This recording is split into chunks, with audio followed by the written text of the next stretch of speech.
छठी माई के त्योहार आइल बा। एगो ननद बहुत दुख काट के छठी माई के पूजा कैली और उनकर छठी माई उनकर सब मनोकामना पूर्ण कैली। वैसे ही उनकर एगो भौजाई बाड़ी, वो भौजाई भी बड़ा कष्ट में बाड़ी। गरीबी, बीमारी, दरिद्रता और बाझिन के रूप में वो अपन जीवन यापन करतारी। तो उनकर भौजाई उनकरा के कहतरी कि रउरा छठ के व्रत करी और सब दुख दरिद्र छठ माई दूर करी हन। तो कैसे कहतरी, भाव बा कि भौजी तुहू करा छठा के बरतिया, पूजिया सारा तोहार, पूजिया सारा तोहार। छठी मैया होई है सहैया, महिमा बाटे अपरम पार, महिमा बाटे अपरम पार। पूजिया सारा तोहार। लेके फलावा से भरल काला सुपिया, ठार होई नट घटिया का छार, ठार होई घटिया का छार।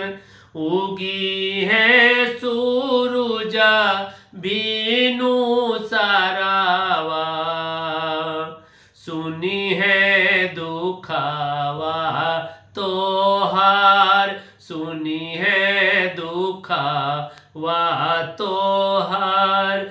महिमा बाटे अपरम पार। आना धाना दी है छठी माई, गोदिया भरी है तोहार, गोदिया भरी है तोहार।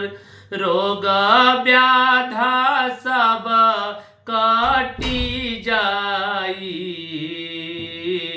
माना बतिया हमार, माना बतिया हमार। महिमा बाटे अपरम पार। कठिन बाटे छठ के बरतिया,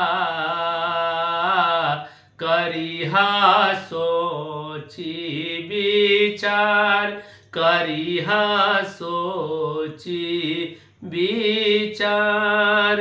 चूक जानी करिहा तेवतिया, छठी मैया जई है खिसिया, छठी मैया जई है खिसिया। काहे संतोष राख छठी मैया पर, कहे संतोष राख छठी मैया पर। नैया लागी तो हर पार, छठी मैया करी है उधार।